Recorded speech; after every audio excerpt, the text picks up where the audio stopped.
అందరికీ నమస్కారం. నేను మీ దేవి. వెల్కమ్ టు మనసుకో కథ. ఫ్రెండ్స్, మీరందరూ వాయిస్ క్లియర్ గా లేదు అని అంటున్నాను, కానీ కొంతమందికి కనిపించడం ఇష్టం, కొంతమందికి కనిపించకపోవడం ఇష్టం.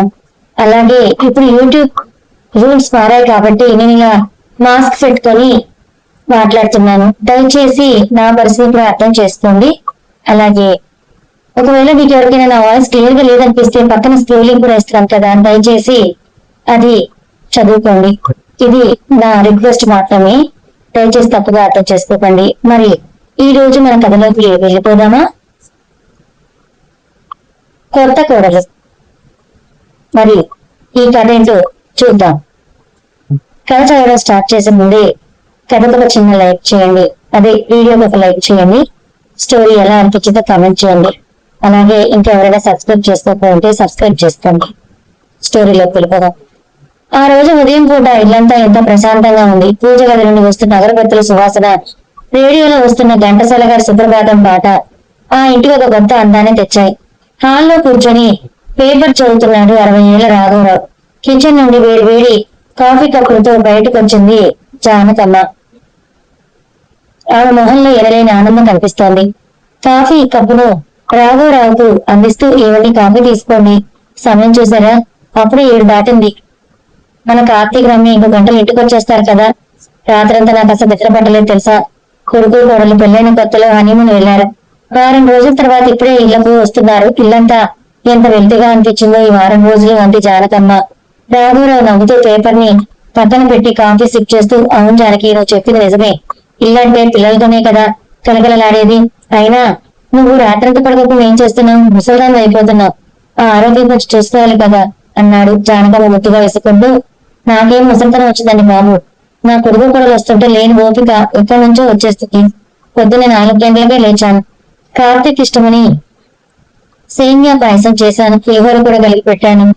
మన రమ్యకు ఏ వంట ఇష్టమో నాకు ఇంకా పూర్తిగా తెలియదు కదా. కొత్తగా వచ్చిన పిల్ల, మన ఇంట్లో ఏది తినడానికి ఇబ్బంది పడుతుందో అని అన్ని చేసి పెట్టాను. అది ఎంతో ఆశగా. ఓ భలేదానివే జానకి, రమ్య చాలా మంచి పిల్ల. పెళ్లి చూపుల్లోనే పెద్దవాళ్ళ పట్ల ఆమె చూపించిన గౌరవం చూసి ముచ్చట పడ్డాను. మనల్ని తన సొంత తల్లిదండ్రులా చూసుకుంటుంది. నువ్వంత కంగారు పడకు. కొత్తగా వచ్చిన కోడలిని నువ్వు అంతలా కాకుండా అమ్మలా చూసుకుంటే తను కూడా నేను సొంత అమ్మ కంటే ఎక్కువగా చూసుకుంటుందని రాఘవరావు భార్యకి చెప్పాడు. జానకమ్మ కళల్లో ఆనంద బాష్పాలతో, నాకు అదే కావాలండి.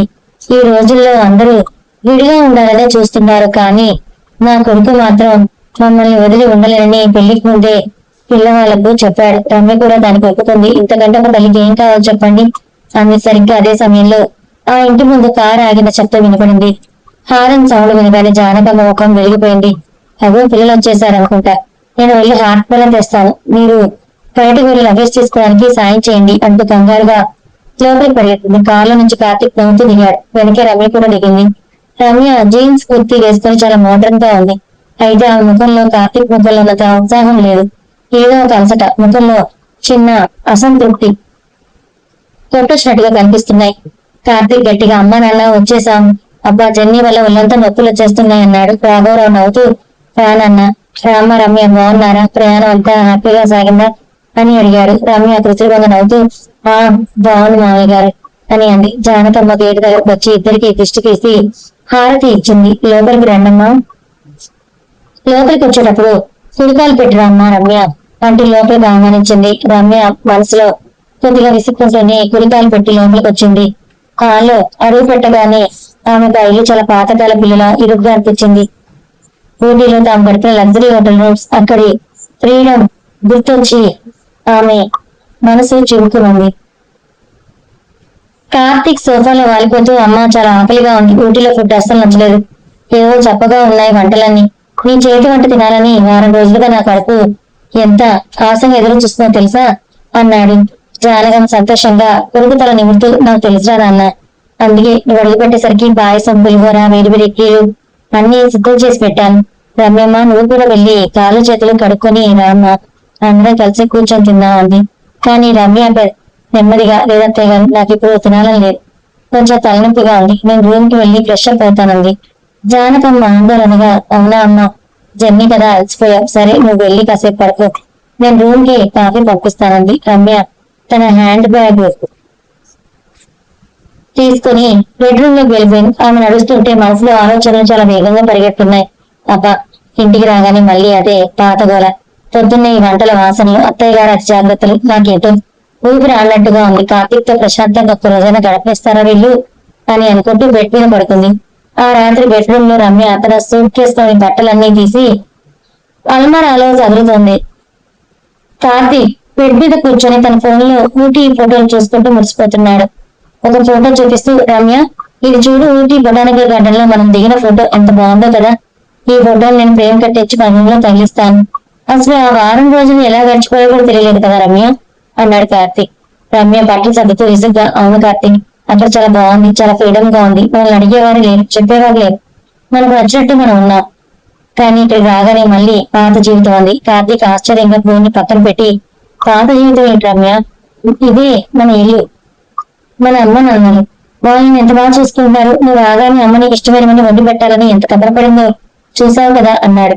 రమ్య కార్తీక్ దగ్గరికి వచ్చి అతని చేతులు పట్టుకుని, కార్తీక్ నేను చెప్పేది కొంచెం అర్థం చేసుకో, నేను మీ అమ్మ నాన్నలను తప్పు పెట్టడం లేదు, వాళ్ళు మంచి వాళ్ళే కావచ్చు, కానీ పెళ్ళైన కొత్తలో ఏ భార్య అయినా తన భర్తతో ప్రైవేట్ లైఫ్ గడపాలని అనుకుంటుంది.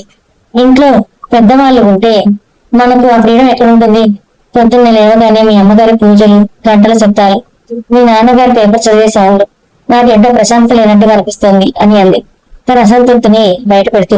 కార్తీక్ నవ్వుతూ, రమ్య పుట్టుగిల్లి ఇప్పించుతానా, దానికి అంత ఆలోచిస్తున్నావా, కొత్త కదా నీకు, కొద్ది రోజుల్లో అలవాటైపోతుందిలే, మా అమ్మ నాన్నలు చాలా సాఫ్ట్, వాళ్ళు మన విషయాలు అస్సలు జోక్యం చేస్తారు, నువ్వు అనవసరంగా టెన్షన్ పడుతున్నావు కదా, టైం అయింది పడుతున్నావు, రేపటి నుంచి మళ్ళీ నాకు ఆఫీస్ ఉందని విషయాన్ని తేలిగ్గా తీసుకొని పడుతున్నాడు. కానీ రమ్యకు మాత్రం నిద్ర పెట్టడం లేదు. ఆమె రూప్ వంక చూస్తూ ఆలోచిస్తోంది. కార్తీక్ వాళ్ళ అమ్మ నాన్నలంటే చాలా ప్రాణం, నేను నేరుగా వాళ్ళని పంపించేయమంటే వాడు అస్సలు ఒప్పుకోడు, నా మీద కోపడతాడు. ఎలాగైనా కార్తీక్ తెలియకుండా వాళ్ళమ్మతో వాళ్ళే ఈ ఇల్లు వదిలి వెళ్లిపోయేలా చెయ్యాలి, అప్పుడే నేను కార్తీక్ ఈ ఇంట్లో హ్యాపీగా ఉండగలవని మనసులో ఒక బలమైన ప్లాన్ వేసుకుని మరుసటి రోజు ఉదయం కార్తీక్ ఆఫీస్ వెళ్ళడానికి రెడీ అవుతున్నాడు. డైనింగ్ టేబుల్ దగ్గర జానకమ్మ కార్తీక్ లంచ్ బాక్స్ అమ్ముతోంది. రాఘవరావు టీ తాగుతున్నాడు. రమ్య నెమ్మదిగా హాల్లోకి వచ్చింది. జానకమ్మ, రామ్మ, రమ్య కూర్చో, ఇడ్లీలు వేడిగా ఉన్నాయి, తిను. కార్తీక్ నువ్వు కూడా త్వరగా కానివ్వనన్నా, టైం అవుతుంది కదా అంది. కార్తీక్ బాక్స్ తీసుకుంటూ, థ్యాంక్స్ అమ్మా, రమ్య నేను ఆఫీస్కి వెళ్తున్నాను, సాయంత్రం త్వరగా రావడానికి ట్రై చేస్తాను, నీకేమైనా కావాలంటే అమ్మకు చెప్పు సరేనా అని చెప్పి ఆఫీస్ కి వెళ్ళిపోయారు. ఇంట్లో రాఘవరావు, జానకమ్మ, రమ్య మాత్రమే ఉన్నారు. రాఘవరావు మళ్ళీ పేపర్ చదువుతుండగా జానకమ్మ కిచెన్ క్లీన్ చేస్తుంది. రమ్య సోఫాలో కూర్చొని తన ఫోన్ చూసుకుంటూ మనసులో తన ప్లాన్ ఎలా అమలు చేయాలో ఆలోచించింది. నెమ్మదిగా లేచి జానకమ్మ ఉన్న కిచెన్ లోకి వెళ్లి నిలబడింది. చాలా సాఫ్ట్ గా మాట్లాడుతున్నట్టు నటిస్తూ, అత్తయ్య గారు, నేను ఒక విషయం అడుగుదాం అనుకుంటున్నాను, ఏమనుకోరు కదా అని అడిగింది రమ్య. జానకమ్మ ఆశ్చర్యంగా రమ్య వంకే చూస్తూ, అయ్యో ఏంటమ్మా అలా అడుగుతావు, నువ్వు మా కూతురి, ఏదైనా ఉంటే నిర్మోహమాటంగా అడుగు అంది. రమ్య మెల్లిగా నీళ్ళు పోస్తూ, అది కాదు అత్తయ్య గారు, ఈ మధ్య మా ఫ్రెండ్ వాళ్ళ అత్తయ్య గారు సిటీలో ఒక పెద్ద గోల్డెన్ ఏజ్ హోమ్స్ వృద్ధాశ్రమంలో జాయిన్ అయ్యారట. అది చాలా లగ్జరీగా ఉంటుందట. అక్కడ అంతా మీ వయసు వాళ్ళే ఉంటారు. పొద్దున్నే బజార్లు, సాయంత్రం వాకింగ్లు, వారానికి ఒకసారి పిక్నిక్లు కూడా తీసుకెళ్తారట. పైగా అక్కడ 24 గంటలు డాక్టర్లు అందుబాటులో ఉంటారు అని అంది. జానకమ్మ అర్థం కాక, అవునా అమ్మా, అయితే అని అడిగింది. రమ్య తన బుద్ధి బుద్ధిని బయటపెడుతూ, ఏం లేదు అత్తయ్య గారు, ఇక్కడ ఇంట్లో ఉంటే మీకు మామయ్య గారికి బోరు కొడుతుంది కదా, కార్తీక్ రోజంతా ఆఫీస్ లోనే ఉంటాడు, నేను కూడా నా పనుల్లో ఉంటాను, మీతో మాట్లాడడానికి ఎవరు ఉండరు, అదే అలాంటి చోటైతే మీ వయసు వాళ్ళతో మీరెంతో ఆనందంగా హ్యాపీగా ఉండొచ్చు కదా అని నా ఉద్దేశం, మీరు మామయ్య గారు ఒకసారి ఆలోచించండి అంది. రమ్య మాటలు వినగానే జానకమ్మకుండే ఆగినంత పనైంది. కోడలు తమను ఉపాసమానం పొమ్మని ఇండైరెక్ట్ గా చెప్తుంది నాకు అర్థమైంది. జానకమ్మ చేతిలోని ప్లేట్ కింద పడిపోయింది. కళ్ళల్లో నీళ్లు తిరిగాయి. హాల్లో కొంచెం రాఘవరావు కూడా మాటలు వినిపించాయి. ఆయన పేపర్ పక్కన పెట్టి తీవ్రమైన వేదనతో కోడలు వంక చూశాడు. జానకమ్మ కంఠం వణుకుతుండగా, రమ్యమ్మ, మేము మీకు భారంగా ఉన్నామా అమ్మ అని అడిగింది బాధగా. రమ్య కంగారు పడుతున్నట్టు నటిస్తూ, అయ్యో అత్తయ్య గారు, ఎంత మాట అన్నారు, మీరు నాకు భారం అని నేను అనలేదు, మీ మంచి కోసమే నేను చెప్పాను, ఇంట్లో ఉంటే ముసలి వాళ్ళకి విసుగ్గా ఉంటుంది కదా అని జనరల్ గా అన్నాను, దీన్ని ఇంత పెద్ద రక్ష చేయాల్సిన అవసరం లేదు, అయినా నాకెందుకు మిమ్మల్ని పంపించాలని ఉంటుంది, మీ ఇష్టం, నేను ఊరికే సలహా మాత్రమే ఇచ్చానంతే అని అంటూ అక్కడి నుంచి విసిగిస తన రూమ్ లోకి వెళ్లిపోయింది. జానకమ్మ కిచెన్ ప్లాట్ఫామ్ పట్టుకుని రావడం మొదలు పెట్టింది. రాఘవరావు లోపలికి వచ్చి ఆ భుజంపై చేయివేశాడు. ఇద్దరి కళల్లోనూ కొడుకును ఇల్లును వదిలి వెళ్లాలనే ఆలోచన తట్టుకోలేని బాధను మిగిల్చింది. రాఘవరావు బాధను దిగమింగుతూ, జానకి ఏడవదు, కొత్తగా వచ్చిన పిల్ల మనస్థితం అలవాటు కావడానికి టైం పడుతుంది. ఈ విషయం కార్తీక్ తెలిస్తే ఇల్లు నరకం అయిపోతుంది. వాడు రమ్య మీద కోపడతాడు. పెళ్లైన కొత్తలేని భార్యాభర్తల మధ్య గొడవలు వద్దు, నువ్వు శాంతించు అన్నాడు. కానీ రమ్య మనసులో మాత్రం మొదటి అడుగు పడిందని, ఎలాగైనా అత్తమామల్ని ఇల్లు దాటించాలని పట్టుదల మరింతగా బలపడింది. రమ్య కిచెన్ నుండి విసిరిసి తన రూమ్ లోకి వెళ్లిపోయిన తర్వాత ఆ ఇంట్లో ఒక విచిత్రమైన నిశ్శబ్దం అలుముకుంది. అప్పటి వరకు ఎంతో ఆనందంగా ఉన్న జానకమ్మ మనసు ఒక్కసారిగా ముక్కలైపోయింది. కోడలు వృద్ధాశ్రమం గురించి మాట్లాడిన మాటలు ఆమె చెవుల్లో మళ్లీ మళ్లీ ప్రతిఫలిస్తూనే ఉన్నాయి. కళ్ళ నుంచి కన్నీళ్లు కాతున్నా చేతులతో తెచ్చుకుంటూ కిచెన్ లోని పనులని యాంత్రికంగా చేయడం మొదలుపెట్టింది. హాల్లో కూర్చున్న రాఘవరావు పేపర్లోని అక్షరాలు తప్పించడం లేదు. కళ్ళ ముందేదో చీకటి కమ్మేసినట్టుగా అనిపించింది. 60 ఏళ్ల వయసులో జీవితాంతం కొడుకే సర్వస్వాన్ని బతికిన తనకు ఇప్పుడు కోడల రూపంలో ఒక కొత్త పరీక్ష ఎదురవుతుందని ఆయన అస్సలు ఊహించలేదు. అయినా భార్యను మొదలచడానికి నెమ్మదిగా కిచెన్ లోకి నడిచాడు. జానకి, నువ్వు ఇంకా దాన్ని మనసులో పెట్టుకుని ఏడుస్తున్నావా?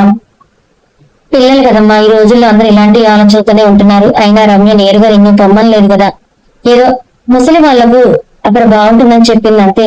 నువ్వు దాని అంత సీరియస్ గా తీసుకోకు అన్నాడు రాఘవరావు ఎంతో ప్రశాంతంగా నటించడానికి ప్రయత్నిస్తూ. జానకమ్మ భర్త వంక చూసి దుఃఖాన్ని ఆపుకుంటూ, ఏమండి, నేను అంత అమాయకురాలని కాదు. రమ్య ఏ ఉద్దేశంతో ఈ మాటలు అన్నదో నాకు అర్థమైంది. పెళ్లిని వారం రోజులకే వాళ్ళని వదిలించుకోవాలని చూస్తోంది. కార్తీక్ ఈ విషయం తెలిస్తే వాడు ఎంత బాధపడతాడో తెలుసా?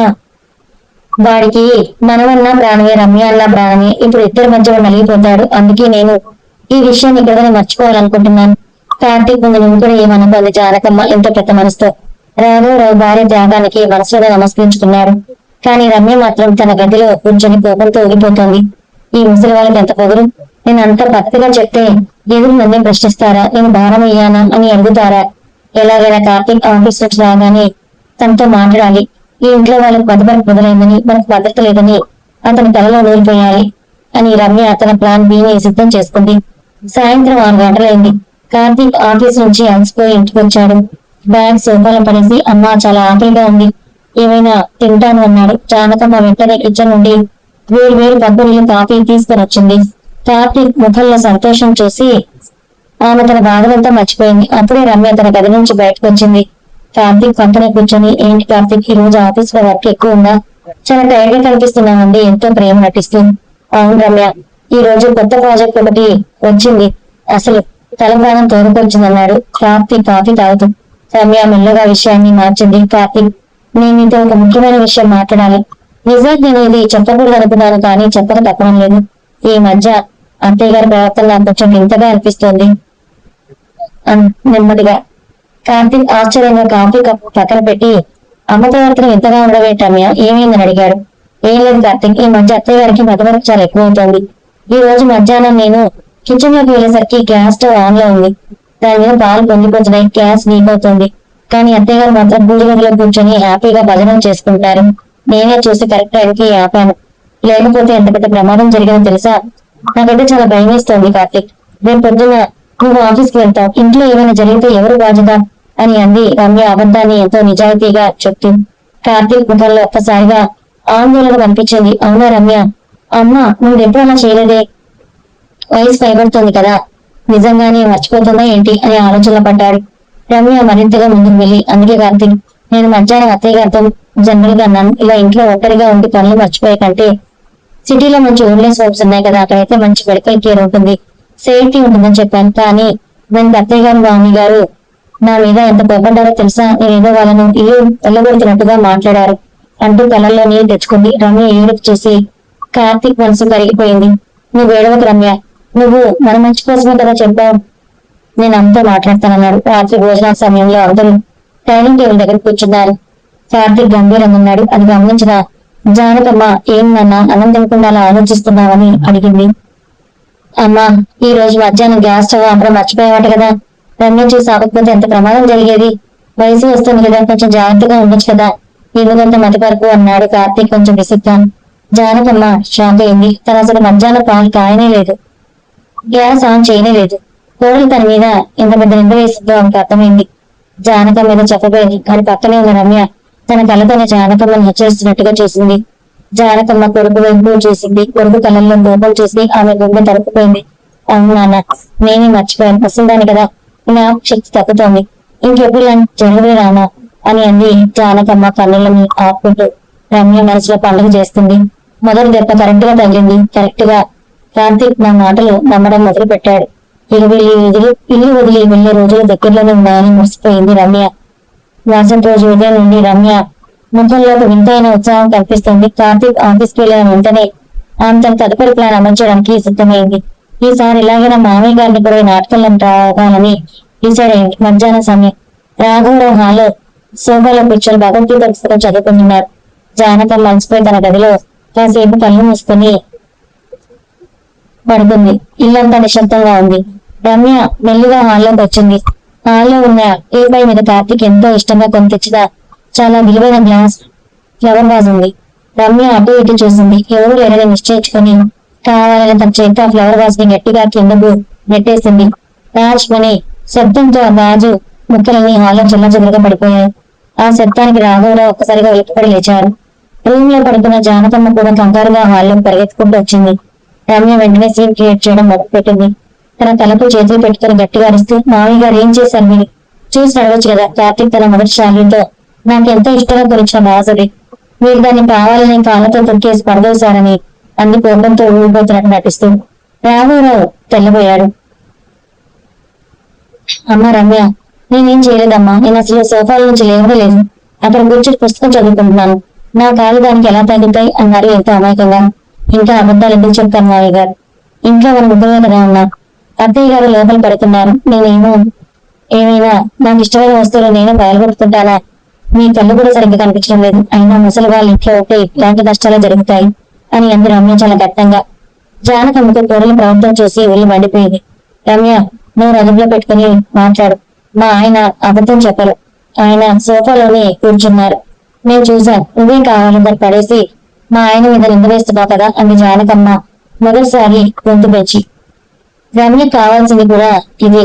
వెంటనే ఎడవడం మొదలుపెట్టింది. చూసారా మీరు ఇద్దరు కలిసి ఎలా అంటున్నారు, నేను కొత్తగా వచ్చిన్నాను కదా అందుకే నన్ను అండర్గాన్ చేసి మాట్లాడుతున్నారు అటు ఏడుస్తూ తన రూమ్ లోకి వెళ్ళి తలపేసుకుంది. సరిగ్గా అదే సమయంలో కార్తీక్ ఆఫీస్ నుంచి ఇంటికి వచ్చాడు. హాల్లో పగిలిపోయిన గాజు ముక్కలు ఏడుస్తున్న తల్లి తలకొచ్చుకొని కూర్చున్న తండ్రిని చూసి అతనికి ఏం అర్థం కాలేదు. నాన్న ఏమైంది, ఇక్కడ ఈ వాజు ఎలా పగిలిపోయింది, అమ్మ ఎందుకు ఏడుస్తోంది అని అడిగాడు కంగారుగా. రాఘవరావు మాట్లాడలేకపోయి రమ్య తన గది తలుపులు తెచ్చుకొని కళ్ళమ్మ పేరుతో బయటకు వచ్చింది. కార్తీక్, నువ్వు వచ్చావా? చూడు కార్తీక్, నువ్వు నాకు ఎంతో ఇష్టంగా పెంచిన వాసుని మామయ్య గారు పగలగొట్టేశారు. నేను చూసి నడవని మామయ్య గారు చెప్తే అత్తయ్య గారు నన్ను నోరు మూసుకోమన్నారు, నేనే కావాలని పగలగొట్టానని నా మీద నిందలు వేశారు. ఈ ఇంట్లో నాకు అసలు గౌరవం లేదు కార్తీక్ అంటూ కార్తీక్ చేతులు పట్టుకుని ఇచ్చేసింది. కార్తీక్ కోపంతో తండ్రి వచ్చేశాడు. నాన్న ఏంటిది, పొద్దున్నే అమ్మ గ్యాస్ ఆపి మర్చిపోతుంది, సాయంత్రం నువ్వు వస్తువులు పగలగొడతావు, పైగా అడిగితే రమ్య మీద నిందలు వేస్తున్నారా? తను కొత్తగా ఇంటికి వచ్చింది, తనను ప్రేమగా చూసుకోవడం అనేసి ఇలా మానసికంగా ఇబ్బంది పెడుతుంటే తను ఎలా ఉంటుంది నాన్న అన్నాడు కార్తీక్ మొదటిసారి తండ్రి మీద గొంతు తెచ్చి. రాఘవరావు గుండాలంత పని అయింది. ప్రాణంగా ప్రేమించిన కొడుకు తనను ఒక్క మాట కూడా అడగకుండా తోడలి మాటల్ని నమ్మి తప్పు పడుతుంటే ఆయన తట్టుకోలేకపోయారు. ఆయన కళ్ళలో నుంచి టపటప నీళ్లు రాలాయి. జానకమ్మ పాప చేతులు పట్టుకుని ఏవండి పదండి లోపలికి అంటూ కొడుకు చూడకుండా భర్తను ఊళ్ళోకి తీసుకెళ్లిపోయింది. రమ్య మనసులో నవ్వుతుంది. కార్తీక్ పూర్తిగా నా వైపు వచ్చేశాడు, ఇక వీళ్ళు ఇంట్లో ఎక్కువ రోజులు ఉండలేదని విజయోత్సాహంతో ఊగిపోయింది. ఆ రాత్రి అంతా ఆ ఇల్లంతా ఒక శ్మశానం లాంటి నిశ్శబ్దంతో నిండిపోయింది. వాళ్ళలో కార్తీక్ ఎంతో ఇష్టంగా పండించిన ఫ్లవర్ వాస్ ముక్కలు కింద ఉన్నాయి. వాటిని ఎవరూ సర్దలేదు, తురవలేదు. ఆ పగిలిన గాజు ముక్కల్లాగే ఆ ఇంట్లోని మనసులు కూడా ముక్కలైపోయాయి. బెడ్రూమ్ లో కార్తీక్ తల పట్టుకుని సోఫాలో కూర్చొని ఉన్నాడు. రమ్య మంచం మీద కూర్చొని కావాలనే ఇంకా కళ్ళు తుడుచుకుంటూ ఏడుస్తున్నట్టు నటిస్తుంది. కార్తీక్ మనసు వికలంగా ఉంది. జీవితంలో ఎప్పుడు తండ్రి మీద గొంతు పెంచని అంతలు ఈ రోజు రమ్య ఏడుపు చూడలేక ఆనందం అన్ని మాట్లాడేశాడు. దాని కళల్లో చూసిన నీళ్లు ఆ వేదన కార్తీక్ గుండెలకి పిండేస్తున్నాయి. తను చేసిన తప్ప అని లోపల సలపడం మొదలైంది. రమ్య నెమ్మదిగా మంచం మీద నుండి లేచి కార్తీక్ పక్కన కూర్చుంది. అతని భుజం మీద చేయి వేసి ఎంతో జాలిగా పెట్టి మాట్లాడడం మొదలుపెట్టింది. కార్తీక్ నన్ను క్షమించు. నా వల్ల ఈ రోజు నువ్వు మామయ్య గారి మీద కోపాల్సి వచ్చింది. నేనేదో ఆ వస్తువు మీద ఉన్న ఇష్టంతో ఇచ్చాను, కానీ నీకు నీ అమ్మ నాన్నల మీద కోపం తెప్పించాలని నా ఉద్దేశం కాదు కార్తీక్. అయినా నువ్వు ఆలోచించు, నీ చెప్పే దానిలో ఏమైనా తప్పు నీకే అర్థమవుతుంది. ఈ మధ్య అత్తయ్య గారికి మత్తుపరుపు వచ్చి గ్యాస్ ఆపడం మర్చిపోయారు. ఈ రోజు మామయ్య గారు కళ్ళు కనిపించక అంత పెద్ద వాజ్ని కింద పడిపోసారు. ఆయనకి వయసు అయిపోతున్న కొద్ది మనలో శారీరక మానసిక మార్పులు వస్తున్నాయి. దాన్ని మనం ఒప్పుకోవడం తప్పదు కదా కార్తీక్ అంది రమ్య చాలా తెలివిగా విషయాన్ని మలుపు. కార్తీక్ దీర్ఘంగా నెట్టూరుస్తూ, నాకు తెలుసు రమ్య, కానీ నాన్నను నేను అలా అనాల్సింది కాదు. ఆయన చాలా సెన్సిటివ్. ముసలి వయసులో కొడుకు తిట్టాడని ఎంత బాధపడుతున్నారో ఏంటో అన్నాడు బాధగా. రమ్య అతని చేతులు తన చేతుల్లో తీసుకుని, నువ్వు తిట్టలేదు కార్తీక్, కేవలం జాగ్రత్తగా ఉండమని చెప్పావు అంతే. అయినా నువ్వు ఎక్కువ ఆఫీస్ పనుల్లో బిజీగా ఉంటావు. ఇంట్లో ఏం జరుగుతుందో నీకు పూర్తిగా తెలియదు. నువ్వు లేనప్పుడు నేనే కదా వాళ్ళని చూసుకోవాలి. వాళ్ళు చేసే పొరపాట్ల వల్ల రెండు ఇంట్లో ఏదైనా పెద్ద ప్రమాదం జరిగితే నిన్ను నమ్మకం ఉంచిన ఆ పరిస్థితి ఏంటి కార్తీక్? నా ప్రాణాలకు ఏమైనా గ్యారంటీ ఉందా? నాకు భయంగా ఉందంటే నువ్వు నన్ను తప్పుపడతావా? నువ్వు ఒకటి గమనించావా కార్తీక్? నేను వాళ్ళ మంచి కోసమే ఆ రోజు ఫోన్ గురించి మాట్లాడితే అత్తయ్య గారు నన్ను మూసుకోమన్నారు. లేదు, నేనే కావాలని వ్యక్తులు పగలగొడుతున్నానని నా మీద రివర్స్ నింద వేశారు. అంటే నన్ను వాళ్ళు ఇంకా పరాయిదాల్లాగానే చూస్తున్నారు, కానీ ఇంటి కొరలుగా నీ భార్యగా గౌరవించడం లేదంటూ మళ్ళీ కళల్లో నీళ్లు తెచ్చుకుంది. రమ్య ఆ మాటలు వింటుంటే కార్తీక్ నిజమేనేమో అనిపించింది. రమ్య చెప్పిన దాంట్లో కూడా పాయింట్ ఉందనిపించింది. వయసు భయపడిన తల్లిదండ్రుల ఖచ్చితంగా, అలాగే తన భార్య భయాలు రెండు నిజమే కదా అని నమ్మాడు. ఆ రాత్రి రమ్య కార్తీక్ మనసు తల్లిదండ్రి మీద ఒక చిన్న అసంతృప్తిని బీజాన్ని నాటడంలో పూర్తిగా సక్సెస్ అయింది. అదే సమయంలో పక్కనే ఉన్న చిన్న గదిలో రాఘవరావు మంచం మీద వెల్లగ్గా పడుకుని శీలమోకే చూస్తున్నారు. ఆయన కళలో నుంచి కన్నీళ్లు కారు చెవుల్లోకి వెళ్తున్నాయి. పక్కనే కూర్చున్న జానకమ్మ భర్త కాలు నొప్పుతూ మౌనంగా ఏడుస్తుంది. ఆ గదిలో లైట్ కూడా వేయలేదు. కిటికీ గుండా ప్రసరిస్తున్న వీధి లైట్ వెలుతుల్లో ఇద్దరు వృద్ధుల ముఖాలు ఎంతో దయనీయంగా కనిపిస్తున్నాయి. జానకి, నేనేం తప్పు చేశానమ్మా? నేను ఆ సోఫాల నుంచి అసలు ఏమీ లేదు కదా. ఆ పిల్ల కావాలని నా మీద దాన్ని కిట్టపడేసి నా మీద నింద వేసింది. పోనీ తనకు తెలియని చేసింది అనుకున్నాం, కానీ మన కార్తీక్, మన కడుపున పుట్టిన కొడుకు ఒక మాటగా నన్ను అడిగారా? నానా నువ్వు చేశావా అని ప్రేమగా అడిగినా నేను చెప్పేవాడిని కదా. అసలు నా మాట వినకుండా పెళ్ళి వారం రోజులు కూడా కానీ ఆ పిల్ల మాటలే నమ్మి నన్ను అంత మాట అంటాడా? అసలు తను వస్తే కళ్ళు కనిపించగా, జ్ఞాపక శక్తి ఉండదా? మనం వీళ్ళకి అంతలా భారం అయిపోయావా జానకి అని అంటూ రాఘవరావు కొంచెం బాధతో కూలిపోయింది. జానకమ్మ భర్త నోటి మీద చేసి, ఏమన్నా అనకండి, కార్తీక్ చాలా మంచివాడు. వారికి మనవన్న మన రమ్య అన్న ఎంతో ఇష్టం. మధ్యలో వాళ్ళు నలిగిపోతున్నారు అంతే. ఆ పిల్ల కావాలని మనల్ని ఇక్కడ నుంచి పంపించాలో చూస్తుంది. మొదట నన్ను గ్యాస్ స్టవ్ పెడితే తప్పు పెట్టింది, ఇప్పుడు మిమ్మల్ని ఇలా ఆపింది. మనం ఇక్కడ ఉంటే రోజుకో గొడవ జరుగుతుంది. అది చూసి కార్తీక్ రోజు రోజుకు మానసికంగా కృంగిపోతాడు. వాడి సంసారం ముక్కలైపోతుంది. ఒక తల్లిగా నా కొడుకు కాపురం పాడడం నేను చూడలేను. మనకంటూ ఊర్లో ఒక పాత ఇల్లు ఉంది, కొద్దిగా పొలం ఉంది కదా, మనం అక్కడికే వెళ్ళిపోదాం. ఏమండి, ఇక్కడ ఉండి ప్రతిరోజు లాంటి కిందలు మోస్తూ పొరుగుతో తిండి తినే కంటే మన ఊళ్ళో మనం ప్రశాంతంగా తలదాచుకున్నామని జానకమ్మ ఎంతో గుండె నిబ్బరంతో రాఘవరావు భార్య వంక చూశాడు. ఆమె తనలో కొడుకు మీద ఉన్న మమకారం, త్యాగం కనిపించాయి. నిజమే జానకి, నువ్వు చెప్పింది కరెక్ట్. మనం ఇక్కడే ఉంటే కార్తీక్ రోజు ప్రశాంతత ఉండదు. రేపు పొద్దున వాడికి పుట్టబోయే పిల్లలకు కూడా మనం ఇలాంటి గొడవల వాతావరణాన్ని ఇవ్వకూడదు. నువ్వు వెళ్ళిపోవడమే మంచిది అని కార్తీక్ తో నేరుగా రమ్య వల్లే వెళ్తున్నామని చెప్తే మరి ఒప్పుకోడు. రమ్యతో రోజు గొడవ పెడతాడు. కాబట్టి మనం ఏదో ఒక అబద్ధం చెప్పి ఇక్కడ నుంచి వెళ్ళిపోదామని నిర్ణయించుకున్నారు. మరుసటి రోజు ఉదయం ఇల్లంతా ఇంకా డల్ గానే ఉంది. రమ్య పొద్దున లేచి హాల్లో ఉన్న గాజుముక్క చేసి ఇల్లంతా నీట్ గా సర్దేసి తనే స్వయంగా కిచెన్ లోకి వెళ్లి కాఫీ పెట్టి అందరికీ ఇవ్వడానికి రెడీ అయింది. కార్తీక్ పెట్రోల్ నుంచి బయటకు వచ్చేసరికి రమ్య అంతా క్లీన్ చేసిన చూసి ఆశ్చర్యపోయాడు. కార్తీక్ రా, కాఫీ తాగు, రాత్రి జరిగిన మనసులో పెట్టుకోకు, నేను మామయ్య గారికి అత్తయ్య గారికి కూడా కాఫీ ఇస్తాను అంది రమ్య ఎంతో పద్ధతి గల కోడల్లా నటిస్తూ. కార్తీక్ రమ్య మీద గౌరవం మరింత పెరిగింది. ఎంతైనా రమ్య చాలా మంచిది. రాత్రంతా గొడవ జరిగిన పొద్దున నుంచి అన్ని మర్చిపోయి ఇల్లు సర్ది కాఫీ ఇస్తుంది అని అనుకున్నాడు. రమ్య కాఫీ కప్పులు తీసుకుని అత్తమామల గది ముందుకు వెళ్ళింది. రోడ్డు కొద్దాం అనుకునేసరికి లోపల జానకమ్మ రాఘవరావు మాట్లాడుకుంటున్న మాటలు నిలబడ్డాయి. వాళ్ళు ఊరెళ్ళిపోవడానికి లగేజ్ అంటుకుంటున్నట్లు లగేజ్ చైన్ సౌండ్లు వచ్చాయి. రమ్యకు లోపల ముఖంలో ఒక వింతైన నవ్వు వచ్చింది. అమ్మయ్య, మొత్తానికి మా ప్లాన్ వర్కౌట్ అయ్యింది. ముసలి వాళ్ళు లగేజ్ సర్దుకుంటున్నారు అంటే ఇల్లు ఖాళీ చేసి వెళ్ళిపోవడానికి డిసైడ్ అయ్యారన్నమాట.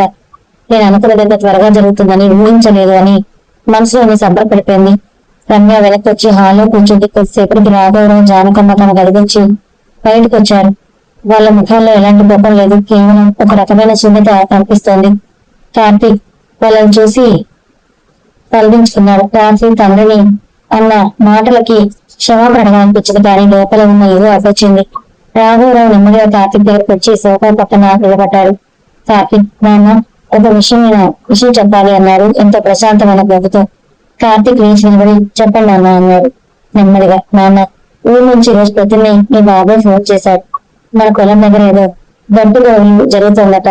ఎవరో పక్క వాళ్ళు మన స్థలాన్ని ఆక్రమించుకోవాలని చూస్తున్నారట. నేను ఊళ్ళో లేకపోతే అది కోర్టు దాకా వెళ్ళేలా ఉంది. అందుకే నేను మీ అమ్మ ఇద్దరం కలిసి ఈ రోజు ఊరలమని అనుకుంటున్నాం. అక్కడ పనులు అన్ని పూర్తయ్యేసరికి కొంచెం టైం పడుతుంది. అప్పటి వరకు నేను ఊళ్ళోనే ఉంటాను నాన్న అన్నాడు రాఘవరావు. ఎంతో సహజంగా అబద్ధం చెప్తూ కార్తీక్ షాక్ అయ్యాడు. ఇప్పుడు ఎందుకు నాన్న ఊరికి వెళ్ళడం? ఆ గొడవగా ఉంటే బాబాయ్ని చూసుకోమనండి, లేదంటే నేనే వచ్చి శనివారం ఊరొచ్చి ఆ ల్యాండ్ బాగా సెటిల్ చేస్తాను. మీరు అమ్మాయి వయసులో ఊరెళ్ళి ఆ పాతింట్లో ఎలా ఉంటారు? అక్కడ మీకు ఒడ్డు పెట్టేవాళ్ళు ఎవరు అన్నాడు కార్తీక్ నిజమైన ఆందోళనతో. కొడుకు కళలో ఆ ప్రేమ చూసి జానకమ్మ గుండె తరుక్కుపోయింది. కానీ ఆమె తన మనసు రాయి చేసుకుంది. అప్పుడే రమ్య మధ్యలో అందుకొని, అయ్యో కార్తీక్, మామయ్య గారు అంత మాట చెప్తుంటే నువ్వు వద్దంటావేంటి? సొంత ఆస్తి గొడవ కదా. పెద్దవాళ్ళు వెళ్ళి మాట్లాడితేనే దానికి ఒక విలువ ఉంటుంది. అయినా మామయ్య గారికి అత్తయ్య గారికి విలువలన్నది ఎప్పటి నుంచో ఉంది కదా. ఇక్కడ సిటీలో వాళ్ళకి అసలు తోచడం లేదు, బోర్ కొడుతుందని మొన్నే నాతో అన్నారు. అక్కడైతే వాళ్ళకి తెలిసిన వాళ్ళు బంధువులు ఉంటారు, మనశ్శాంతిగా ఉంటుంది. నువ్వేమో అనవసరంగా కంగారు పడుతున్నావు. వాళ్ళని వెళ్ళిన కార్తీక్, పనులను చూసుకొని హ్యాపీగా వస్తారండి రమ్య ఎంతో సపోర్ట్ చేస్తున్నట్టు నటిస్తూ. రాఘవరావు కూడా రమ్య మాటలకు అవునన్నట్టుగా తలవనిచ్చారు. అవును కార్తీక్, రమ్య చెప్పింది నిజమే నాన్న. మా కూడా ఊళ్ళో ఉంటేనే ప్రశాంతంగా ఉంటుంది. ఇక్కడ ఈ 4 గోడల మధ్య మాకు అసలు టైం పాస్ కావడం లేదు. మేము వెళ్తాం నాన్న, నువ్వు అసలు టెన్షన్ పడకు. కోడలు ఇక్కడే ఉంది కదా, తను ఇల్లు చూసుకుంటుంది. నువ్వు జాగ్రత్తగా ఆఫీస్ కు వెళ్ళిరా అన్నాను. కార్తీక్ ఇంకేం మాట్లాడలేకపోయాడు. ఒకవైపు అమ్మ నాన్నలు వెళ్తామంటున్నారు, ఇంకోవైపు భార్య కూడా దానికి సపోర్ట్ చేస్తుంది. సరే నాన్న, మీ ఇష్టం, కానీ మీ పనులు కాగానే త్వరగా వచ్చేయండి. అమ్మ ఆరోగ్యం జాగ్రత్త అన్నాడు కార్తీక్ లొంగిపోతూ. రమ్య మనసు ఆనందానికి అవుతులే. తను వేసిన అపార్థాల పర్వం ఇద్దరితో ముగిసిందని, ఇక ఇంట్లో తను మాత్రమే మహారాణిలో బతకొచ్చని డిసైడ్ అయింది. కానీ కాలం ఎప్పుడూ ఒకేలా ఉండదు. రాఘవరావు జానకమ్మ ఊరెళ్ళిపోవడానికి నిశ్చయించుకున్న తర్వాత ఇంట్లో లగేజ్ సర్దుకునే పనులు మొదలయ్యాయి. కార్తీక్ మనసు అస్సలు బాలేదు. అమ్మ నన్ను ఇల్లు వదిలి వెళ్తున్నారనే బాధ అతని లోపలే ఎక్కడో తొలిచేస్తుంది. కానీ రమ్య మాత్రం లోపలే విపరీతమైన సంతోషంతో పొంగిపోతోంది. బయటకు మాత్రం ఎంతో సానుభూతి నటిస్తూ అత్తయ్య గారికి లగేజ్ సర్దడంలో సహాయం చేస్తున్నట్టుగా నటిస్తోంది. అత్తయ్య గారు మీ మందుల డబ్బా ఇందులో పెట్టారు, మర్చిపోకుండా రోజు రాత్రి టాబ్లెట్స్ వేసుకోండి. మామయ్య గారికి బీపీ టాబ్లెట్స్ కూడా ఇందులోనే ఉన్నాయంటూ రమ్య చాలా జాగ్రత్తలు చెప్తోంది. జానకమ్మ కోడలి వంక చూసి మనసులోనే నింటూర్చుంది. ఎంత బాగా నటిస్తోంది పిల్ల, మమ్మల్ని పంపించేయడానికి రోజుకు నాటకం ఆడి ఇప్పుడు ఏమీ తెలియనట్టు ఎంత పద్ధతిగా మాట్లాడుతోంది అనుకుంది. కానీ కొడుకు కాపురం కోసం ఆ బాధనంతా దిగమింకొని, సరేనమ్మా రమ్య, జాగ్రత్తగానే ఉంటాంలే అంది జానకమ్మ. సాయంత్రం అయింది. ఊరు వెళ్లే రైలు సమయం దగ్గర పడింది. కార్తీక్ ఆఫీస్ కు హాఫ్ డే లీవ్ పెట్టి మరీ ఇంటికి వచ్చాడు. కార్తీక్, రమ్య ఇద్దరు కలిసి రాఘవరావు జానకమ్మను తీసుకొని రైల్వే స్టేషన్ కు బయలుదేరాడు. కార్తీక్ కార్ నడుపుతుంటే వెనక సీట్లో కూర్చున్న జానకమ్మ కళ్ళు కిటికీ గుండా బయట ప్రపంచాన్ని చూస్తూ ఉన్న మనసంతా కొడుకు ఇల్లే చుట్టే తిరుగుతుంది. 30 ఏళ్ళుగా కొడుకుని కంటికి రెప్పలా చూసుకున్న తను ఈ రోజు ఒక పరాయిదాన్ని చేతులు పెట్టేసి వెళ్లిపోవాల్సి వస్తుందని ఆమె గుండె చెరువైపోతుంది. రైల్వే స్టేషన్ చేరుకున్నారు. ప్లాట్ఫారం మీద జనాల రద్దీ ఎక్కువగా ఉంది. కార్తీక్ తండ్రి చేతిలో సూట్ కేసు పట్టుకున్నాడు. ట్రైన్ వచ్చి ప్లాట్ఫారం మీద ఆగింది. అందరూ లోపలికి వెళ్లి సీట్లో సర్దుకున్నారు. ట్రైన్ కదలడానికి ఇంకా 5 నిమిషాల సమయం ఉంది. కార్తీక్ జానకమ్మ పక్కన కూర్చొని ఆమె చేతులు పట్టుకున్నాడు. అమ్మ, ఊరెళ్ళాక నాకు రోజు ఫోన్ చేయాలి. అక్కడ వంట మనిషిని ఎవరైనా పెట్టుకోండి. నువ్వు ఈ వయసులో మళ్ళీ శ్రమపడకు. నాన్నను కూడా జాగ్రత్తగా చూసుకో. పొలం పనులు కాగానే వెంటనే టికెట్ బుక్ చేస్తాను, వచ్చేయాలి, సరేనా అన్నాడు.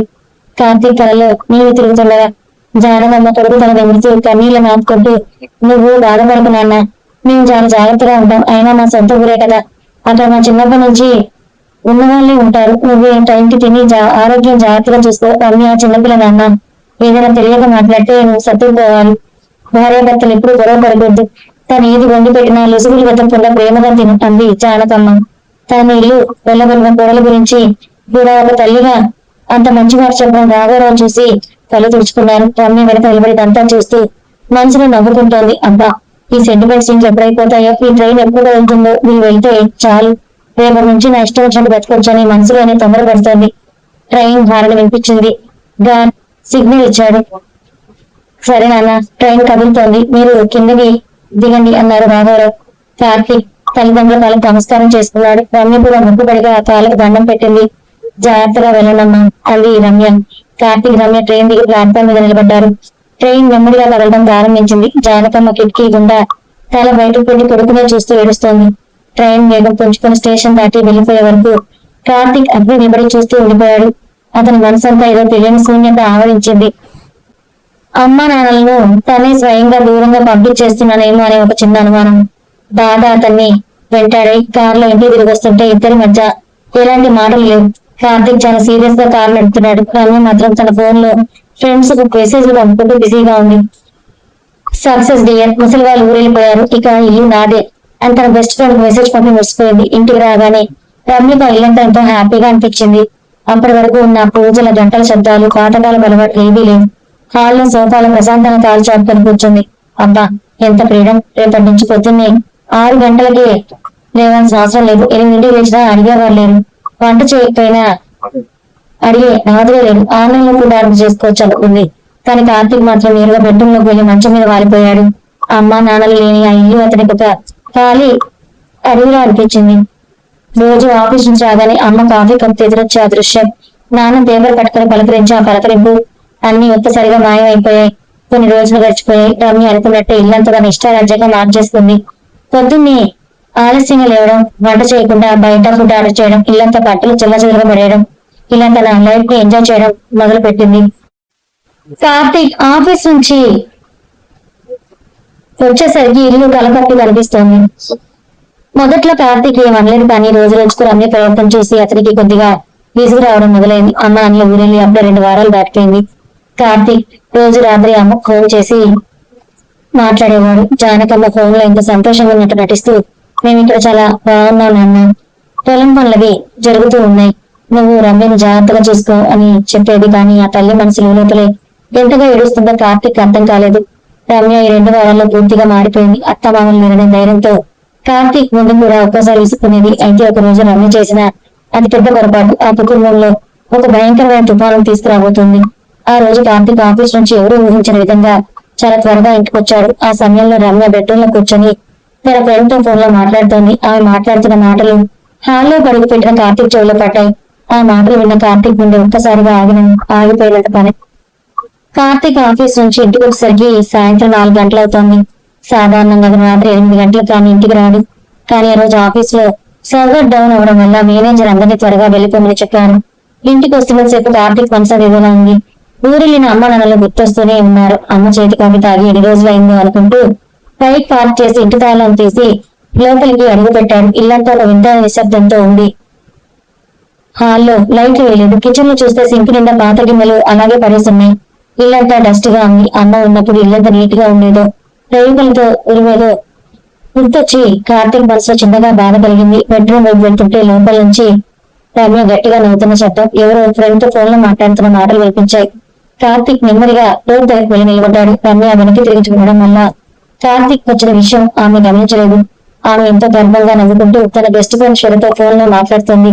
అవును శ్వేత, మొత్తానికి ఆ ముసలి వాళ్ళ పీడ విలువైపోయింది తెలుసా? అబ్బా, ఇప్పుడు ఇల్లు ఎంత ఫ్రీగా ఉందో నా మాటలో చెప్పలేను. నా ఇష్టం వచ్చిన టైంకి లేస్తున్నాను, నచ్చినప్పుడు తింటున్నాను అని అడిగే నాదుడే లేడు అని రమ్య అంది. అవతల నుంచి శ్వేత అడిగినట్టుంది. దానికి రమ్య గట్టిగా నవ్వి, నువ్వేం కంగారు పడదు శ్వేత, కార్తీక్ అసలు డౌట్ రాలేదు, వాడు చాలా పెద్ద అమాయకుడు, నేను చెప్పిందని నిజమే అనుకున్నాను. అసలు ఆ ముసలి వాళ్ళని పంపించడానికి నేను ఎంత పెద్ద స్కెచ్ వేస్తానో తెలుసా? మొదట ఆ ముసలి దాని మీద గ్యాస్ స్టవ్ ఆర్డర్ నింద వేశాను. నిజానికి ఆ రోజు గ్యాస్ స్టవ్ ఆన్ చేసింది నేనే, పాలు పొంగిపోయేలా చేసింది నేనే. కానీ కార్తీక్ ముందు మాత్రం అమ్మకు మధుమతి వచ్చిందని ఇల్లు తగలబెట్టేలా ఉందని ఏడ్చేసరికి అతను దాన్ని నమ్మేసి వాళ్ళ అమ్మని తిట్టాడంది చాలా గర్వంగా. డోర్ బయట నిలబడి కార్తీక్ గుండె ఒక్కసారిగా ఆగిపోయినంత పని అయింది. చేతులు వణకడం మొదలయ్యాయి, తనలో నీళ్లు తిరిగాయి. లోపల రమ్య మాటలు ఇంకా కొనసాగుతూనే ఉన్నాయి. ఇక ముసలాయన ఉన్నాడే, ఆయనకైతే ఇంకా పెద్ద స్క్రాప్ వేశాను. కార్తీక్ నాకు ఎంతో ఇష్టంగా కొనిచ్చిన గాజ్ ఫ్లవర్ వాజ్ ఉంది కదా, దాన్ని కావాలని నేనే చేత్తో కింద పడేసి పగలగొట్టాను. ఆ ముసలాయన సోఫాలో కూర్చొని ఉంటే ఆయనే కాలుతో తొక్కేసి పడేసరికి కార్తీక్ ముందు పెద్ద నాటకం ఆడాను. కార్తీక్ ఆ వస్తువు అంటే సెంటిమెంట్ కదా, అందుకే కోపంతో ఊగిపోయి వాళ్ళ నాన్నని గట్టిగా తిట్టేశాడు. నా ప్లాన్ ఎక్కడ విసిఫైర్ అవ్వలేదు శ్వేత. ఆ దెబ్బతో ముసలి దంపతులకు అర్థమైపోయింది తాము ఇంట్లో ఉంటే రోజుకో నిన్న మోయాల్సి వస్తుందని. అందుకే వాళ్ళంతా వాళ్ళు లగేజ్ తట్టుకొని పొలం గొడవ అని అర్థం చెప్పి ఊరిపోయారు. ఇప్పుడు చూడు, ఈ పెద్ద ప్లాన్ లో నేను కార్తీక్ మాత్రమే ఉన్నాం ప్రశాంతంగా. నా ఒంటరి సామ్రాజ్యాన్ని నేను ఎంజాయ్ చేస్తున్నానంటూ రమ్య మళ్ళీ నవ్వింది. కార్తీక్ కళల నుంచి నీళ్లు కాని బుగ్గల మీదకి వచ్చాను. కానీ ఆ నీళ్ల వెనుక ఎప్పుడు విపరీతమైన క్రోధం, కోపం, ఆవేదన దాగి ఉన్నాయి. తన ప్రాణంగా ప్రేమించిన భార్య ఇంత దుర్భాగ్యాన్ని, తన తల్లిదండ్రులను, అమాయకులైన ఆ వృద్ధులను ఇంత మానసిక క్షోభకు గురి చేసిందా? తన చేత సొంత తండ్రిని తగ్గించిందా? నాన్న తనలో చూసిన వేదనకు కారణం ఈ రమ్య ఆడిన నాటకమా? అమ్మ ఏ తప్పు చేయకపోయినా కొడుకు కాపురం పారవకూడదని ఆ నిందను తన తలపై వేసుకుని మౌనంగా ఊరెళ్ళిపోయిందా? కార్తీక్ మనసంతా ముక్కలైపోయింది. ఒకవైపు తల్లిదండ్రుల మీద అంతమైన జాలి, ఇంకోవైపు భార్య మీద విపరీతమైన అసహ్యం అతను ఊపిరాడకుండా చేశాయి. కార్తీక్ కోపాన్ని ఆపుకోలేకపోయాడు. చేతులు మునివేలలో బిగించాడు. గది లోపు గట్టిగా తంతు లోపలి కడుగు పెట్టాడు. ఆ పెద్ద శబ్దానికి రమ్య ఒక్కసారిగా ఉలికిపడి వెనక్కి తిరిగి చూసింది. ఫోన్ చేతుల నుంచి కింద పడిపోయింది. ఎదురుగా ఎర్రబడిన కళ్ళతో కోపంతో ఊగిపోతున్న కార్తీక్ చూడగానే ఆమె ముఖంలోని రంగులన్నీ మారిపోయాయి. గుండె వేగంగా కొట్టుకోవడం మొదలైంది. రమ్య వణుకుతున్న గొంతుతో కార్తీక్ నువ్వు వచ్చావని అడిగింది. కార్తీక్ గట్టిగా నవ్వుతూ కళ్ళల్లో నీళ్లతో ఆమె వైపు నడిచాడు.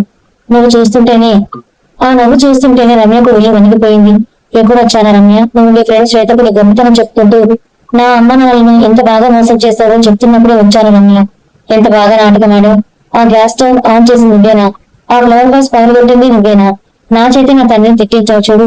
నీకు అసలు మనసనైతే ఉందా రమ్య? నువ్వు మనిషివా లేక రాక్షసువా అంటూ కార్తీక్ గట్టిగా అరిచాడు. ఆ అరుపులకు ఆ గది గోడలు కూడా వణికిపోయాయి. రమ్య తెల్లబోయింది. తన పాప పూర్తిగా దొరికిపోయిందని అర్థమైంది. ఆమె కార్తీక్ చేతులు పట్టుకోబోయింది. కార్తీక్, అది నువ్వు తప్పుగా అర్థం చేస్తున్నావు. నేను ఊరికి శ్వేతతో జోక్ చేస్తున్నాను అంది అబద్ధాన్ని కవర్ చేయడానికి చూస్తూ. కార్తీక్ ఆమె చేతులు గట్టిగా విసిరి కొట్టాడు.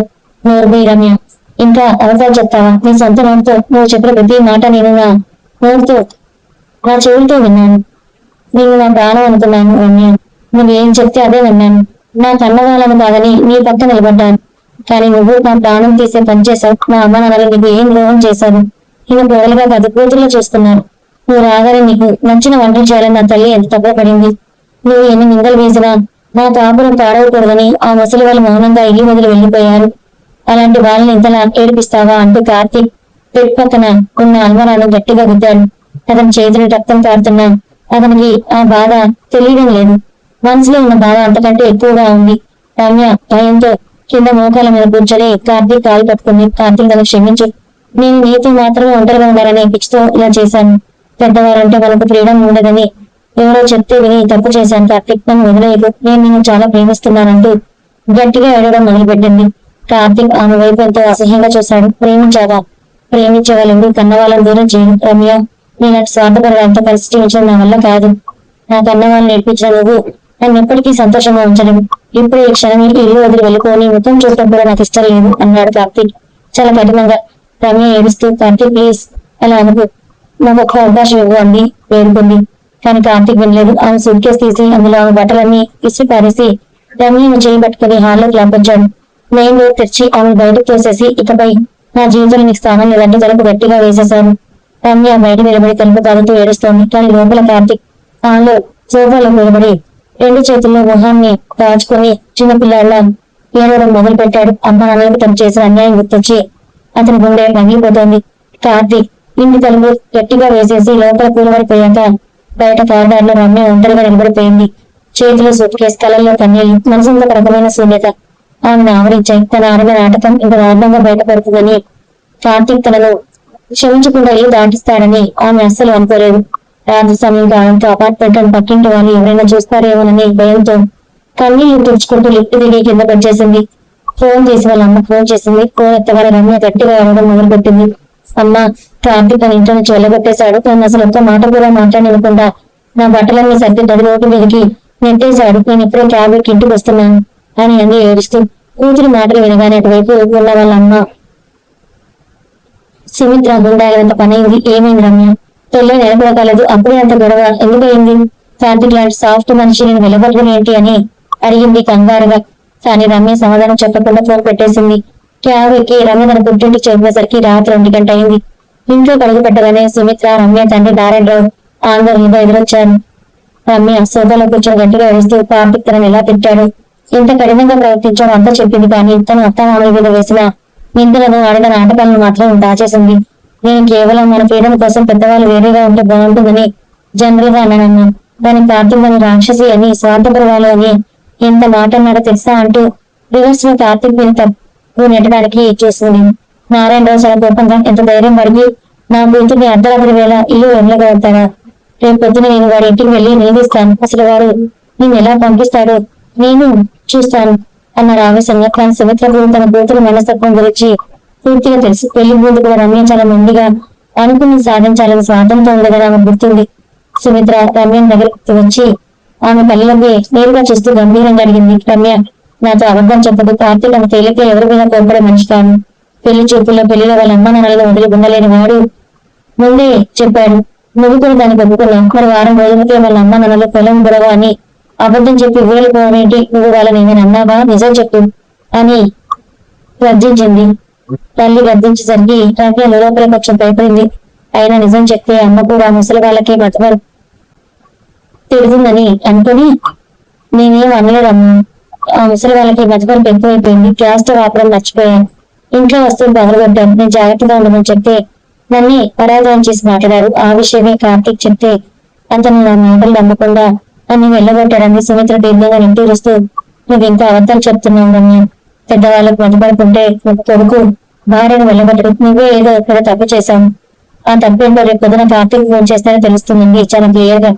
మరుసటి ఉదయం సిటీలోని ఫ్లాట్ లో కార్తీక్ రాత్రంతా నిద్రపోకుండా అలాగే కూర్చొని ఉన్నాడు. అతని కళ్ళు ఎర్రబడి రాచిపోయాయి.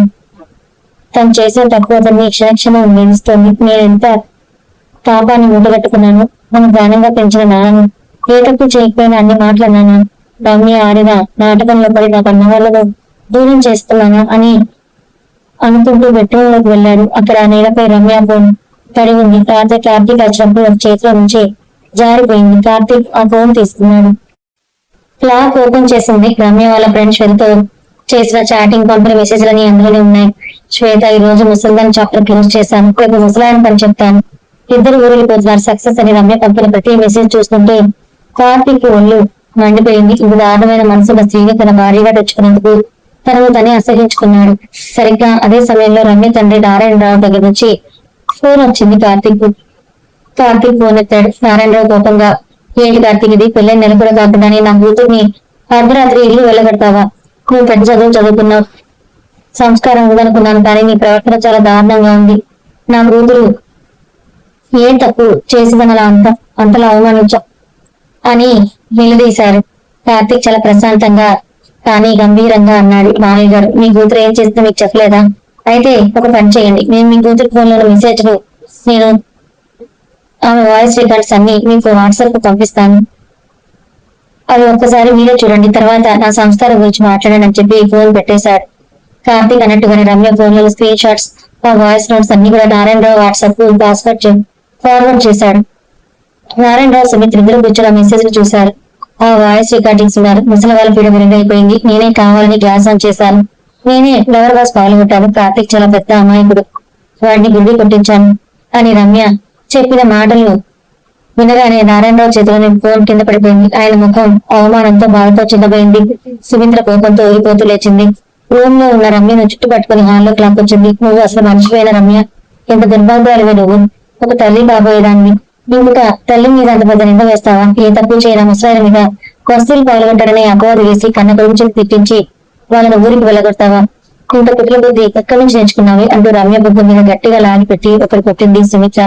రమ్య తన బుద్ధి పట్టుకుని నడుస్తూ, అమ్మా నన్ను కొడతావా అంది. కొట్టం కాదు రమ్య, నేను చంపేసినా తప్పులేదు. మనల్ని నమ్మి ఒక మంచి అబ్బాయిని మెడలో తాళి కట్టాడు. వాళ్ళ అమ్మ నన్ను ప్రాణంగా చూసుకుని కొడుకు అతను. అలాంటి వాడు మనసు విచ్చాం. నా కడుపులో ఇంత పాపాపురాలు పుట్టిందని నేను అసలు ఊహించలేదు. కార్తీక్ నేను కేవలం ఇల్లు వెళ్ళగొట్టాడు. అదే నాకైతే నేను ఏ పోలీస్ స్టేషన్ లో పెట్టించేదాన్ని. పరాయి వాళ్ళ మీద నిందలు వేస్తేనే చట్టం ఒప్పుకోదు. అలాంటి దత్తమామల మీద ఇంత దారుణమైన కుట్ర చేస్తావా అంటూ నారాయణరావు కూడా కళ్ళల్లో నీళ్లతో తలదించుకున్నారు. నా పరువు తీసేశావు రమ్య. సమాజంలో నేను తలెత్తుకుని తిరగలేకుండా చేశావు. ఇక నీ ఇష్టం, నువ్వు ఏం చేసుకుంటావు చేసుకో. నేను మాత్రం కార్తీక్ ఫోన్ చేసి మాట్లాడే అర్హత కోల్పోయానన్నారు బాధగా. పుట్టింట లభించిన ఈ పరాభవం రమ్యను పూర్తిగా కుదిపేసింది.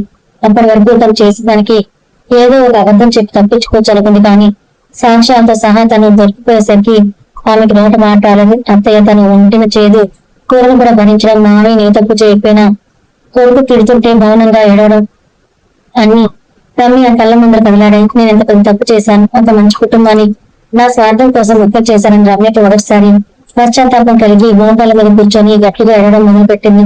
కానీ ఇటువైపు సిటీలో కార్తీక్ మాత్రం ఒక నిర్ణయానికి వచ్చాడు. నీ పాపాన్ని ప్రాయశ్చిత్తం చేసుకోవాలి. నా కన్న వాళ్ళని నేను ఎలాగైనా తిరిగి తీసుకురావాలి. వాళ్ళ కాళ్ళు పట్టుకుని క్షమాపణలు అడగాలని అనుకుంటూ వెంటనే కార్ కేసు తీసుకుని ఊరికి బయలుదేరాడు.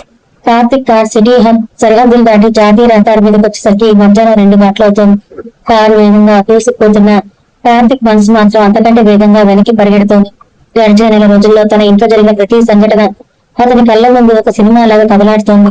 రమ్య అబద్ధపు మాటలు నమ్మి తన కన్న తల్లిని శక్తి లేదని విసుక్కున్న క్షణం, ఏ తప్పు చేతి తండ్రిని వస్తువులు పగలగొట్టాడని జాగ్రత్తగా ఉండలేమని గద్దించిన క్షణం గుర్తొచ్చి అతని గుండె చెరువైపోతుంది. నాన్న ఆ వయసులో నా మాటలకు ఎంతలా కుంగిపోయి ఉంటారు. అమ్మ తన కొడుకు కాపురం బాగుండాలని ఏ తప్పు చేయకపోయినా ఆ నిందలన్నీ ఎలా భరించి ఎంతలా ఏడ్చుంటుంది అని అనుకుంటూ కార్తీక్ స్టీరింగ్ మీద గట్టిగా పెట్టాడు. అతని కళ్ళల్లో నుండి కన్నీళ్లు కారు చూపులు మస్కభరిస్తుంటే కారు పక్క కాసేపు స్టీరింగ్ మీద తలపెట్టుకుని ఏడ్చాడు. మరోవైపు సిటీకి దాదాపు 100 కిలోమీటర్ల దూరంలో ఉన్న ఆ చిన్న పల్లెటూరులో ఒక పాత పెంకుటిల్లు ఉంది. అదే రాఘవరావు జానకమ్మల సొంత ఇల్లు.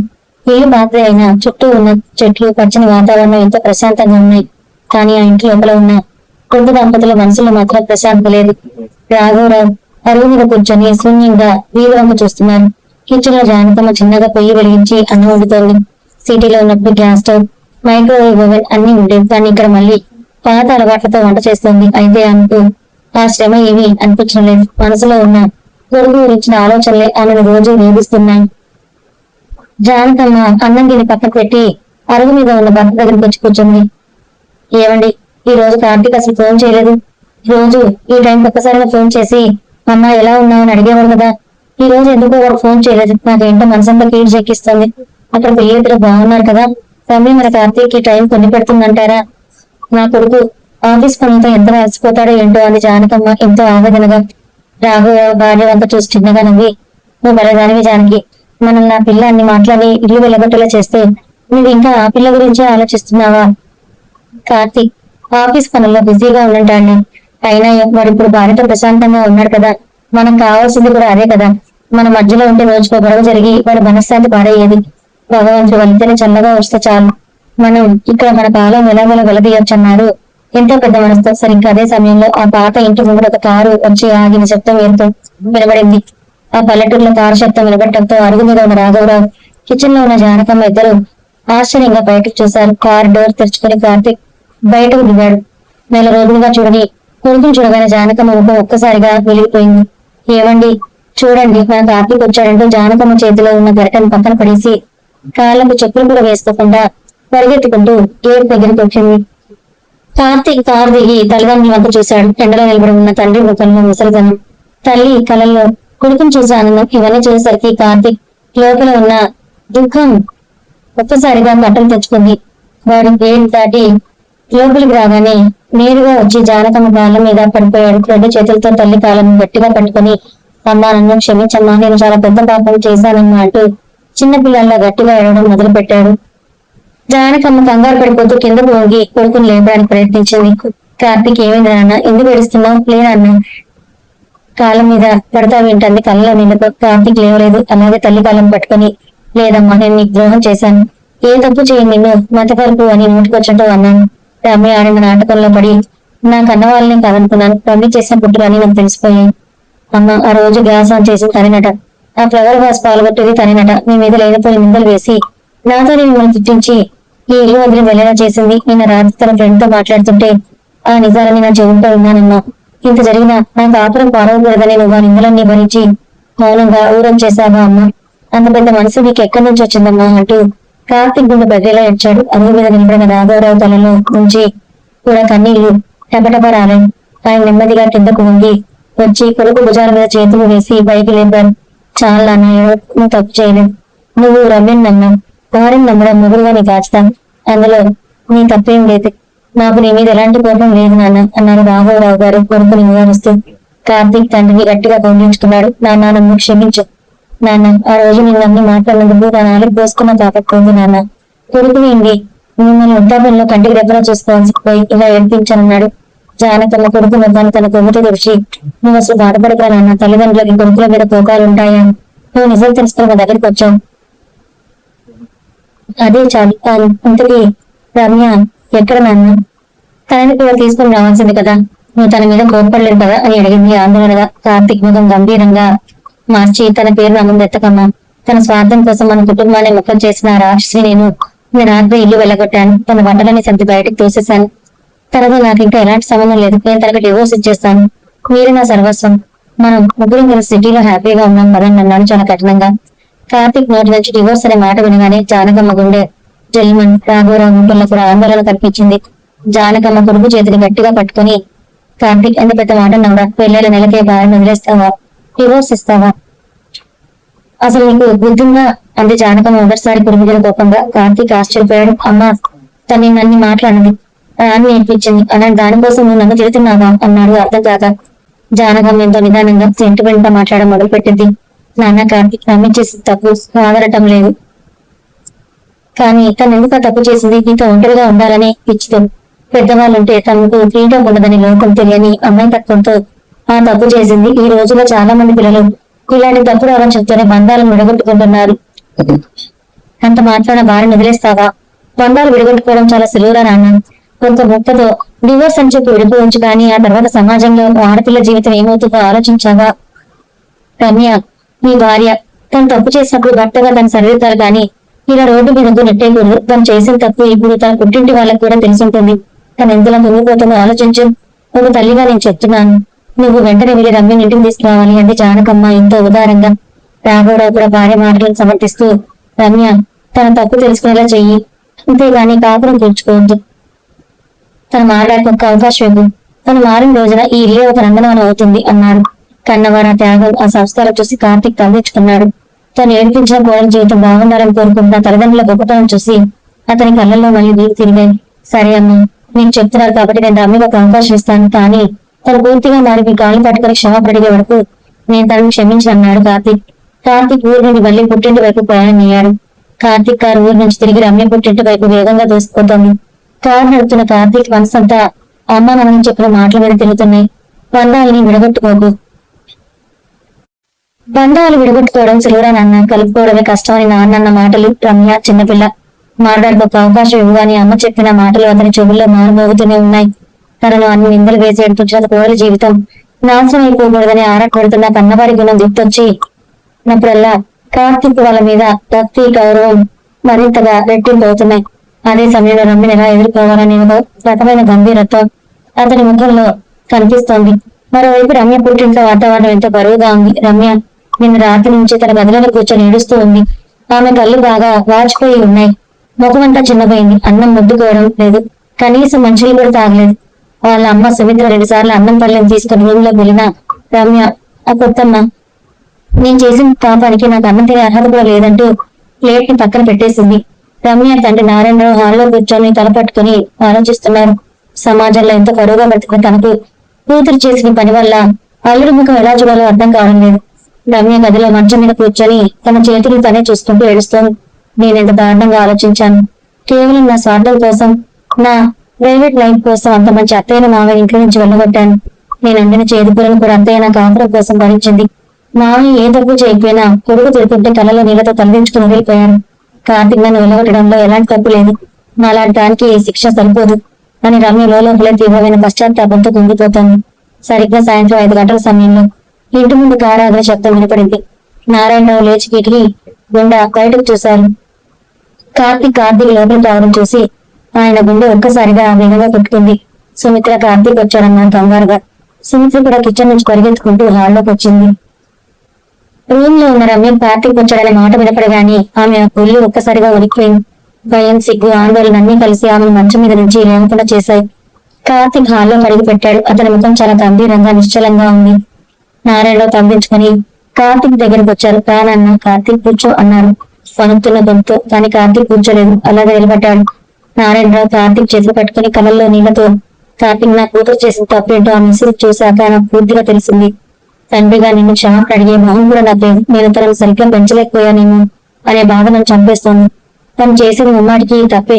క్షమించా నీరవి, నువ్వు ఎలాంటి నిర్ణయం తీసుకుని నేను అటు చెప్పన్నా. ఒకవేళ నువ్వు తనను వదిలేయాలనుకుంటే దానికి కూడా నేను తల ఉంచుకొని ఒప్పుకుంటాను అన్నారు నారాయణ తీవ్రమైన వేదనతో. సుమిత్రకు ఏడుస్తూ, అవును కార్తీక్, కమింగ్ చేసి చాలా పెద్ద తప్పు. నిన్న రాత్రి నేను తనని గట్టిగా కొట్టాను కూడా. కానీ ఏం లాభం, జరగాల్సిన నష్టం జరిగిపోయింది కదా. నీ కన్న వాళ్ళను తను ఏడిపించింది, దానికి తను అనుభవించాల్సిందే అంది. కార్తీక్ దీర్ఘంగా శ్వాస తీసుకుని, మామయ్య గారు, అత్తయ్య గారు, మీరు పెద్దవాళ్ళు, నా ముందే ఇలా కన్నీళ్ళు పెట్టుకోకండి.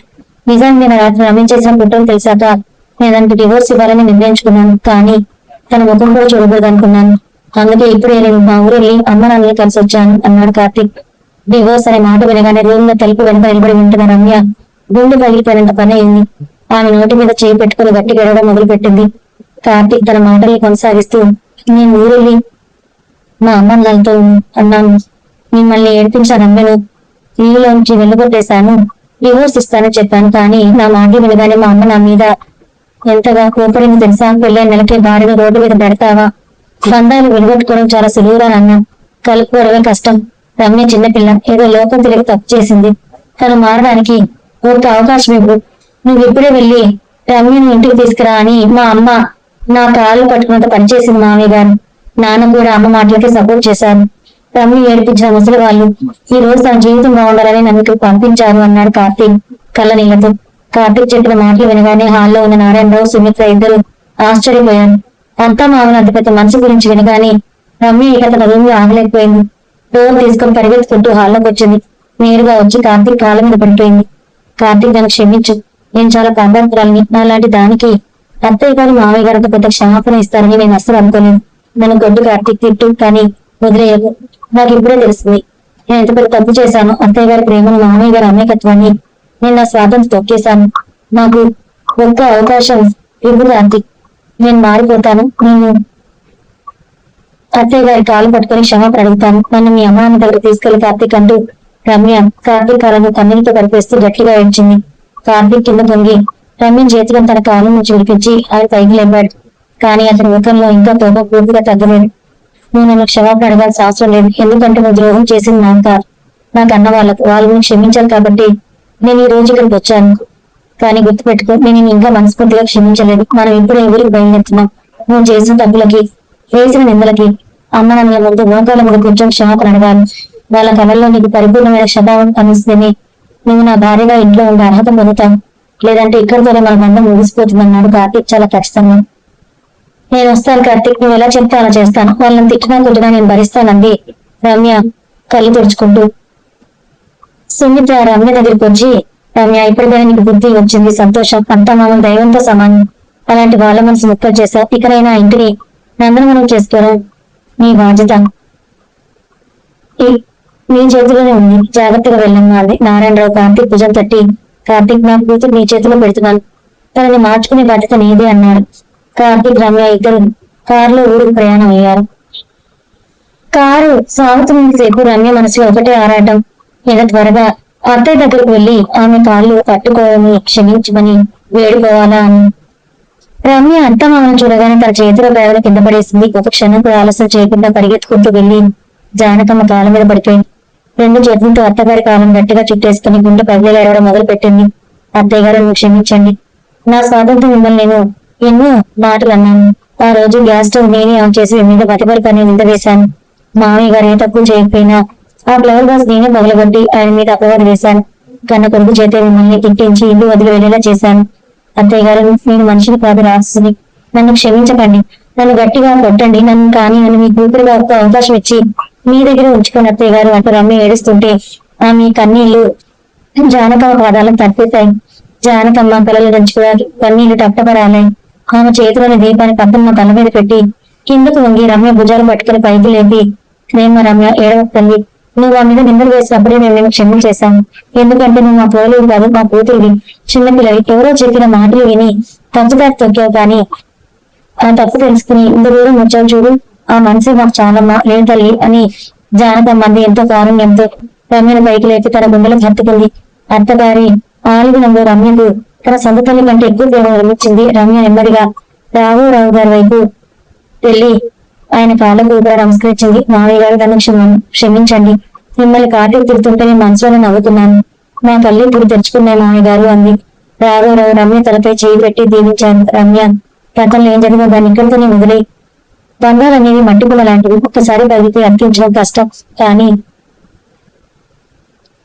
నువ్వు ఈ పశ్చాత్తాపంతో ఆ బంధాన్ని మళ్ళీ నిలబెట్టావు.